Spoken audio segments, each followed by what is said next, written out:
Bienvenue dans votre magazine Jeunesse congolaise au travail, TV présenté par Wabino Pierre Moulumba. Tokutani na tongo lelo bandeko poto solola makambo oyo ezali koleka na mboka na biso. Nous avons parlé largement hier du communiqué laconique de M. Vital Kamerhe par rapport à la rencontre entre Félix Tshisekedi et Joseph Kabila. Nous avions décrié d'abord ces comptes rendus qui n'avaient pas vraiment sa raison d'être, ces deux personnalités qui se sont vues pour parler de la bonne marche de leur coalition et de ces malaises qui existent au sein de cette coalition. On devrait nous lire un compte rendu laconique comme quoi on sacralisait la bêtise au sommet de l'État. Les gens qui voyagent avec des faux passeports, on les arrête et cela occasionne des crises au pays. Inacceptable. Mais les sujets pour lesquels je voudrais parler aujourd'hui, Ezali Mingi pour la UDPS. UDPS, nous avons vu que nous sommes en train de voir que caractéristique, il y a peuple congolais, Ezali manque, il y a reconnaissance, Ezali manque, il y a ingratitude, makasi, nakati ya population nabiso. Nous avions dit dans une de nos missions que pour solutionner véritablement les problèmes qui se posent, il faut se poser essentiellement trois questions. Touti wapi, toza wapi, tozokende wapi. Le feu Étienne Tshisekedi a vu en Marc Kabound l'avenir de ce parti politique. Marc Kabound a même perdu un de ses fils pour le combat qu'il a mené. Jean-Marc Kabound a résisté à plusieurs tentations de corruption. Jean-Marc Kabound a tenu de main de faire ce parti politique jusqu'à faire accéder ce parti politique au pouvoir. Évidemment, ce n'est pas le travail d'un individu. Il a été à l'aboutissement d'un combat de plus de 37 ans. Mais Jean-Marc Kabound a eu à montrer ses preuves d'abnégation, je voulais dire. Il a dû démontrer les preuves du courage, les preuves de la loyauté et les preuves de l'honnêteté. Il a conduit ce parti politique aux élections, d'où est ici l'actuel président de la République. Jean-Marc Kabound était à la première ligne de ceux qui ont dit non au népotisme de l'ancien régime. Mais aujourd'hui, c'est à quoi nous assistons. C'est des hautes toits de là que je m'y mette. UDPS a sali congrès dans Centre Nganda il n'y a pas longtemps. L'occasion pour tout le monde de parler, de préconiser des solutions. Mais on n'a pas vu les cadres de l'UDPS sortir, parler, etc.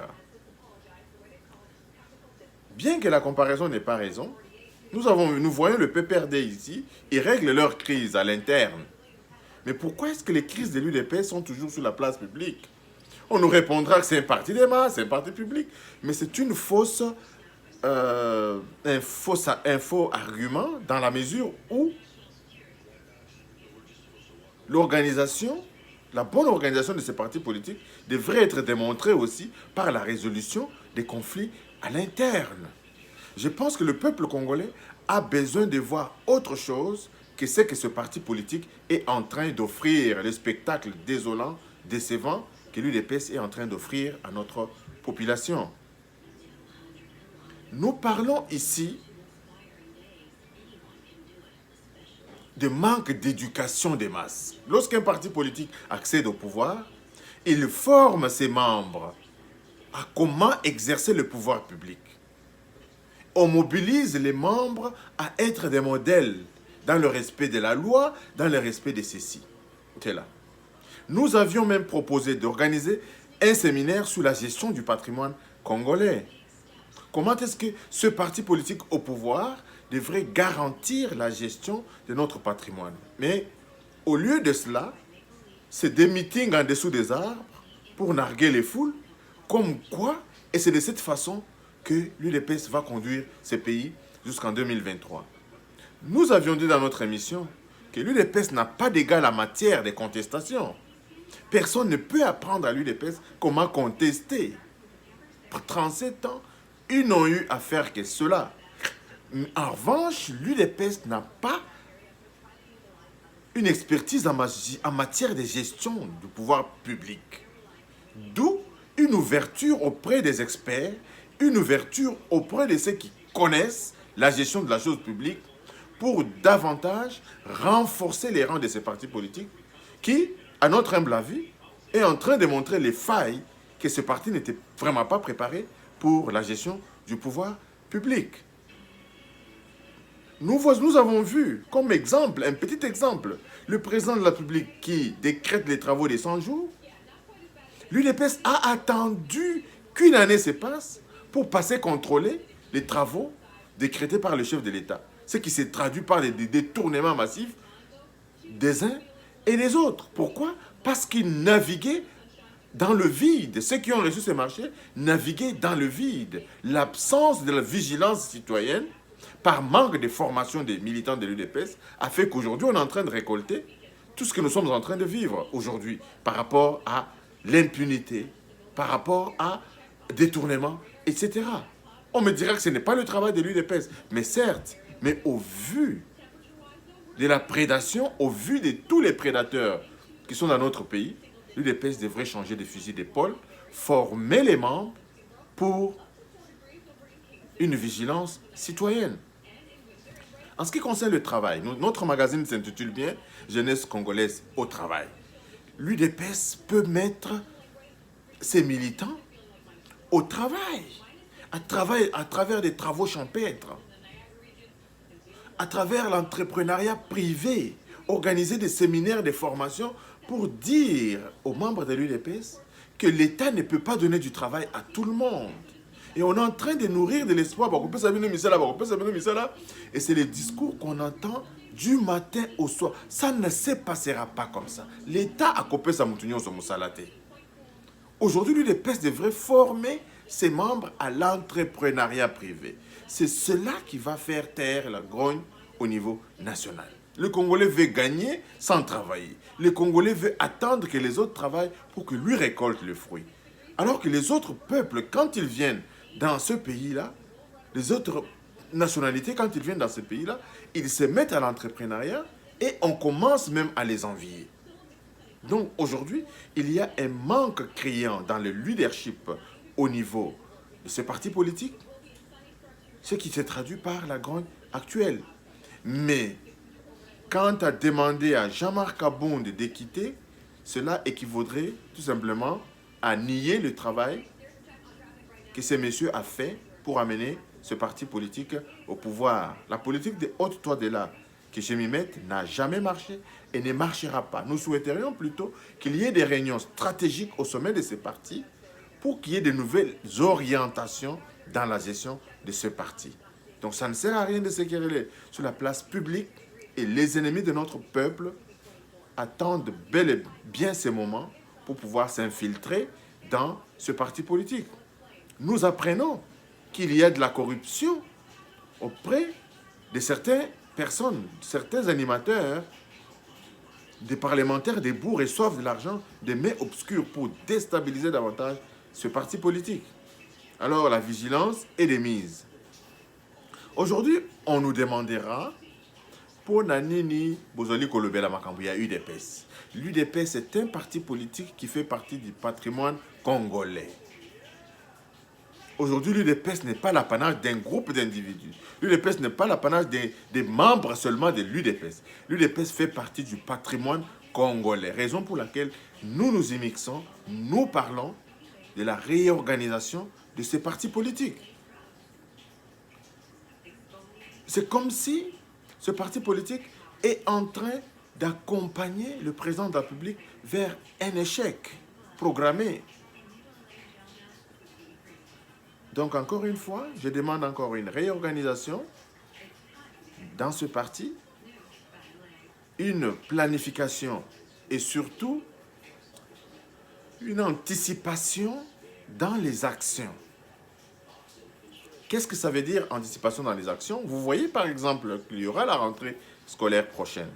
C'est vrai qu'il y a un gouvernement, mais quand on connaît les problèmes de ce gouvernement, On ne peut pas compter sur ce gouvernement pour solutionner les problèmes du parti.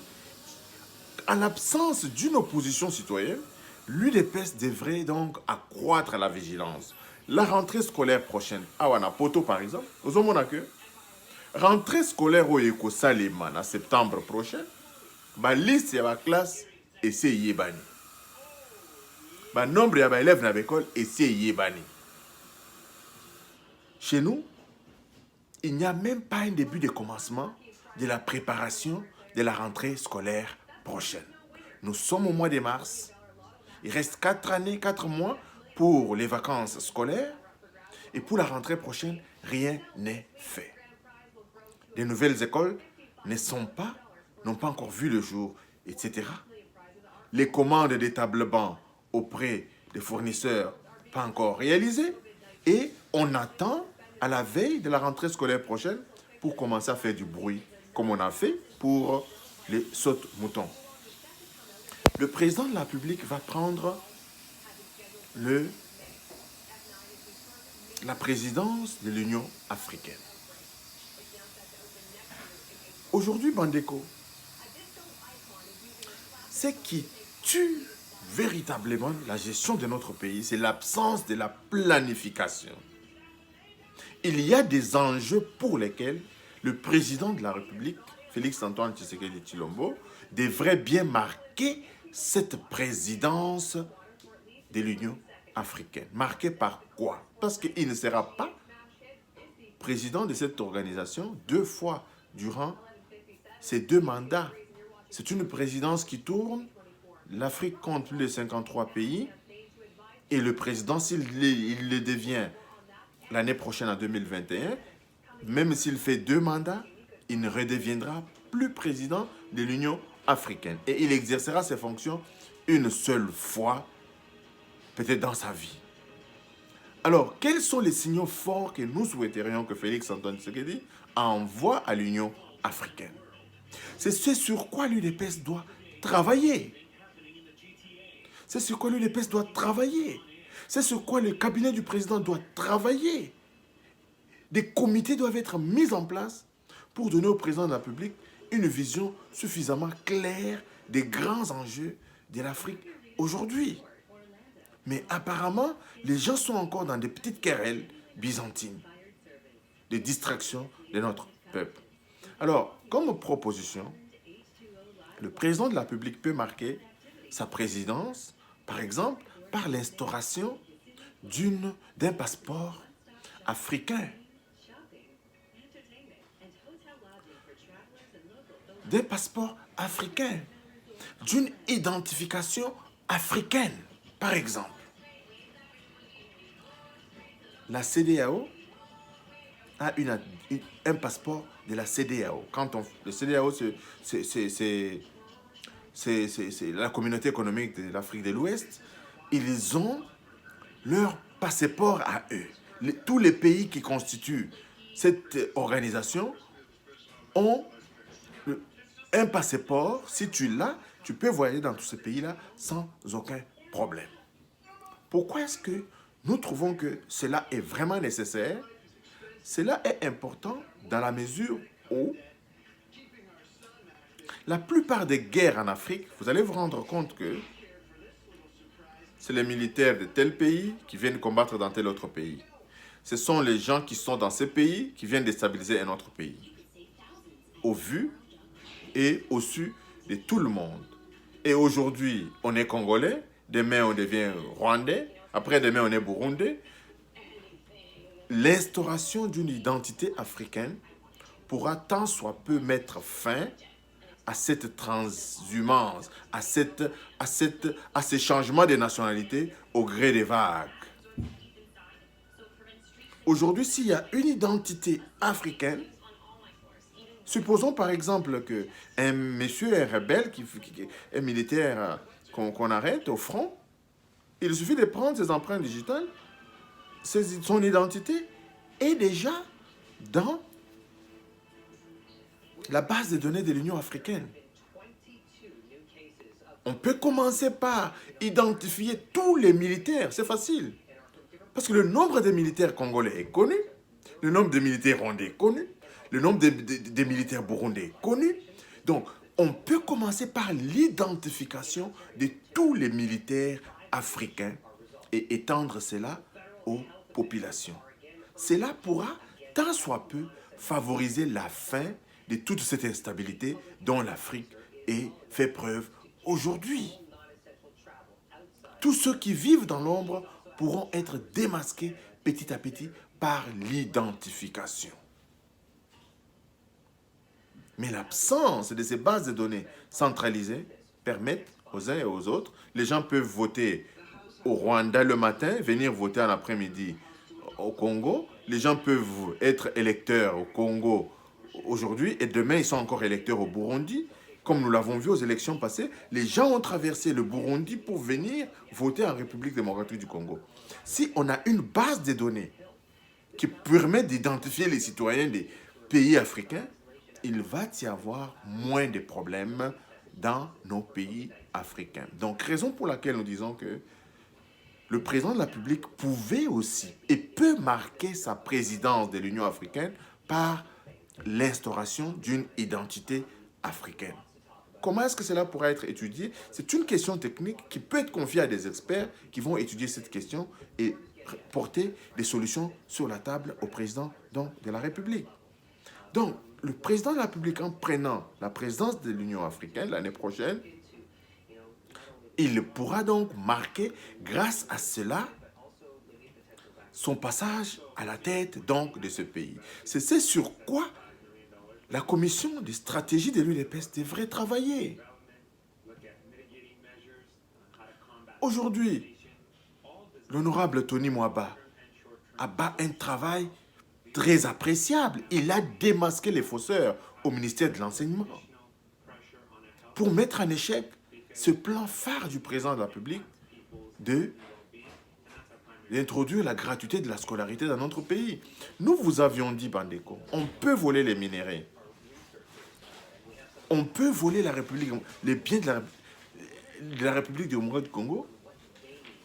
C'est bien, mais lorsque on ne construit pas les écoles, cela est pire parce que la République démocratique du Congo, s'il manque l'éducation, cela est irremplaçable. Au bout de 10, 20, 30 ans, on va sentir cela de manière beaucoup plus cruelle.